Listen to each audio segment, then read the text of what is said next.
এটা নাও আর বলো না কি না দেখো কত আছে দেখো তুমি। নমস্কার বন্ধুরা, আশা করব আপনারা সকলে ভালো আছেন। আপনারা দেখছেন আজকের রাজনীতি। আপনাদের কাছে একটাই অনুরোধ থাকবে, এই ভিডিওটা শেষ পর্যন্ত দেখবেন যাতে কিছু মানুষের চোখ খোলাতে পারি। আপনাদের কাছে অনুরোধ থাকবে এই ভিডিওটি শেয়ার করুন। আমরা দেখতে পাচ্ছি প্যালেস্তাইনের উপরে হামলা, 400 জনের উপরে মারা গিয়েছে শিশুরা। মানে ওসব ছবি আপনাদেরকে কিভাবে দেখাবো বলুন তো?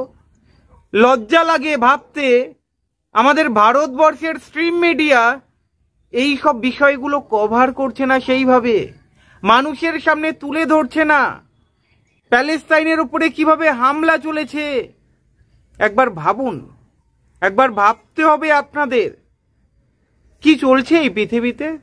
যুদ্ধ যুদ্ধ যুদ্ধ খেলা, একটা জাতি আরেকটা জাতির ওপরে হামলা, আরেকটা দেশ আরেকটা দেশের ওপরে হামলা। আর আমাদের পশ্চিমবঙ্গেও একই জিনিস আমরা দেখতে পাচ্ছি, ধর্ম নিয়ে রাজনীতি। আর এই ধর্ম নিয়ে রাজনীতি যে কত বড় ক্ষতি ডেকে আনতে পারে সেটা কল্পনাতেও আপনারা হয়তো ভাবতে পারছেন না। কিছু কট্টর হিন্দুপন্থী রয়েছে, কিছু কট্টর মুসলিমপন্থী রয়েছে, তারা তো তাদের সুবিধা মতো দাঙ্গা লাগিয়ে দেবে, কিন্তু আসলে আপনি মরবেন, আমরা মরব, মানে সাধারণ মানুষ যারা রয়েছে তারা মরবে। একবার ভাবতে হবে, চোখ খুলতে হবে। চলুন, এই প্যালেস্তাইনে যেভাবে হামলা চলেছে এই বিষয়ে আপনারা নিশ্চয়ই খবর রাখছেন, খবর দেখছেন, আপনারা আপনাদের মত জানাবেন।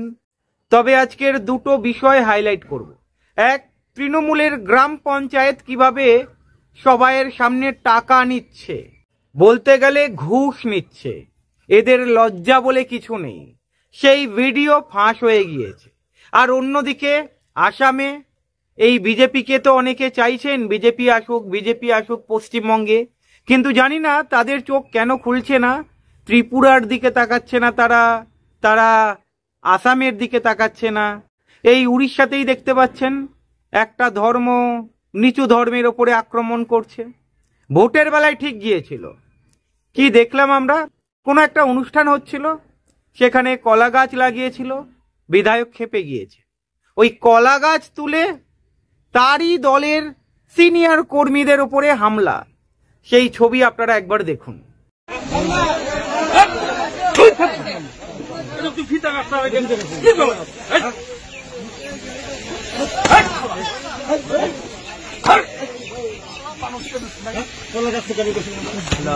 কিছু বলার নেই, শুধু একটা ভাষা ব্যবহার করতে ইচ্ছা করছে।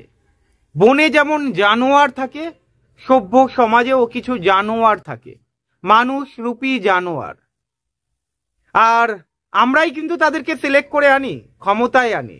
আর ক্ষমতায় আসার পরে এটা কি ব্যবহার, একজন বিধায়কের ব্যবহার? পশ্চিমবঙ্গে এমন হবে না কি গ্যারান্টি দিতে পারবেন আপনারা? এমনিতেও আমরা দেখতে পাচ্ছি জাতি বিদ্বেষ প্রচুর রয়েছে। এখন হয়তো পশ্চিমবঙ্গে ভোটের জন্য হিন্দু হিন্দু ভাই ভাই করছে, কিন্তু ভোট মিটে গেলে যদি একবার ক্ষমতায় আসে, ওই যারা বলছে হিন্দু হিন্দু ভাই ভাই, নিচু জাতিদের কি চোখে তারা দেখবে আপনারা কল্পনাও করতে পাচ্ছেন না। আমরা দেখেছি না মধ্যপ্রদেশে হিসু করে দিচ্ছে দলিতদের ওপরে, আর পশ্চিমবঙ্গে যারা দলিত বাস করে, আদিবাসী বাস করে, তাদের এখন ভাই ভাই করছে, কিন্তু জিতে যাওয়ার পরে তারাই দেখবেন প্যান্টের চেন খুলে তাদের গায়ে হিসু করবে, লাথি মারবে। আমরা আসামের যে ছবিটা দেখতে পেলাম, এরা কি সত্যিই বিধায়ক? এরা কি সত্যিই মানুষ? মানে কলা গাছ তুলে কিভাবে মারছে ভাবুন একবার। লজ্জা লাগা উচিত। এই যে বিজেপির আসল চরিত্র আমাদের সামনে রয়েছে, তবুও যদি আমাদের চোখ না খোলে তাহলে কিছু বলার নেই এখানে। তবে আজ তাক বাংলা দাবি করেছে আসামের বিজেপি বিধায়ক কলা গাছ দিয়ে পেটাননি, হেনস্থা করেনি।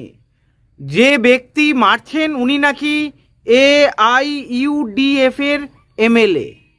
আমি জানি না খবরটা কতটা সত্য কতটা মিথ্যা, তবে সোশ্যাল মিডিয়াতে বিজেপির MLA বলে আমরা দেখতে পাচ্ছি বিভিন্ন জায়গায়, কিন্তু আজ তাক যেই রিপোর্টটা দিচ্ছে বলছে AIDUFI এর যে এমএলএ রয়েছেন উনি নাকি কলা গাছ দিয়ে পেটাচ্ছেন, এখানে বিজেপির সঙ্গে কোনো যোগ নেই। খবরটা কতটা মিথ্যা কতটা সত্য জানি না, কিন্তু সোশ্যাল মিডিয়া বলছে বিজেপির এমএলএ, আর এখানে ইন্ডিয়া টুডে ফ্যাক্ট যেটা চেক করে দেখেছে সেটা বিজেপির এমএলএ নয়, AIUDF এর এমএলএ। আমি জানি না কতটা সত্য কতটা মিথ্যা, যে খবরটা পেলাম সেটাই দেখাচ্ছি, সেই ভিডিওটা আপনাদের ফুটেজটাও দেখালাম, ফুটেজটা আপনারা দেখবেন। আর অন্যদিকে আরেকটা খবর উঠে আসছে, গলসি 1 নম্বর ব্লকের মানকর গ্রাম পঞ্চায়েতের পঞ্চায়েত প্রধান ডালিয়া লাহা সরকারি জল প্রকল্পের বৈদ্যুতিক ভূগর্ভস্থ পাম্প বসাতে 10% কাটমানির দাবি করেন, কিন্তু ঠিকাদার 2% দিতে রাজি হয়, 5,000 টাকা টেবিলে রেখেছে। সেই ভিডিও ফুটেজটা আপনাদেরকে দেখাচ্ছি, ভিডিও ফুটেজটা একবার দেখুন। হ্যাঁ এটা নাও আর বলো না। কি না ফোন করা হবে কি? দেখো কত আছে দেখো তুমি। কি 5,000 দিয়েছি। ওটা নয় তো, এই তোর ফার্মাসেলের যে 10% হচ্ছে, সে 10% করতে বুঝতে না অত খুঁজলে হয় দিদি, আমাদের থাকবে কত টাকা বলো। লাভ থাকে। ফার্মাসেল আমি আবার যে জায়গায় কাজ নিয়েছি সেই জায়গায় কত কিছু এক্সট্রা কাজ করেছে, 20% যে লোকে দিচ্ছে তো আমার কত, আমারও তো 20% লেস আছে বলো। 20 দেখো তুমি কত আছে। 20% লেস একজনে দিচ্ছে। তোমরা আগের বারটা কিছু বুঝালি না। আগের একটা কিছু আমাদের নিজেদেরই হয় না, তো তোমাকে আর কি বলবো। 1.5 লাখ টাকা 1,60,000 টাকার কাজে 1.5 লাখ টাকা খরচ হয়েছে, কতটা এক্সট্রা কাজ করেছি তুমি জিজ্ঞেস করো না, তোমার অফিসের লোক তো গিয়েছিল চেক করতে। আর ছাড় দেবো এটা, কতটা এক্সট্রা কাজ করা হয়েছে বলো তো। 1.5 লাখ টাকার কাজ করেও কতজন দিবে? আগেটাই বলে দিলাম, তুই বললি না দেবো, নিয়ে আসতে পারবো। আমি হিসাব করে দেখলাম যে কিছুই থাকছে না, তাহলে আমি কি দেবো তোমাকে।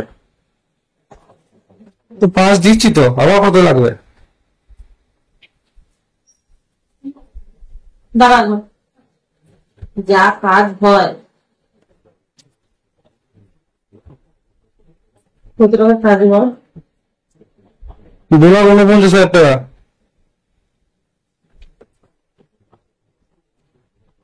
যদি 2% করে হয় সেটা তোমার তো 5,000 হয়ে যাচ্ছে। তবে ডালিয়া লাহা যিনি গ্রাম প্রধান, উনি 10%-এর নিচে কমিশন খান না, মানে কাটমানি খান না, ওই ঘুষ নেন না। যাই হোক, এই চিত্র আপনাদেরকে দেখালাম মমতা ব্যানার্জির আমলে। মমতা ব্যানার্জির দলের নেতারা, ছোট নেতা বড় নেতা সকলে মিলে যেভাবে বাংলাকে লুট করছে, বিভিন্ন কাজ করিয়ে দেবার জন্যে টাকা খাচ্ছে, বাংলার মানুষের চোখ খুলে দেবার জন্য এই ছোট ছোট ক্লিপ আমি মনে করি অনেকটাই গুরুত্বপূর্ণ।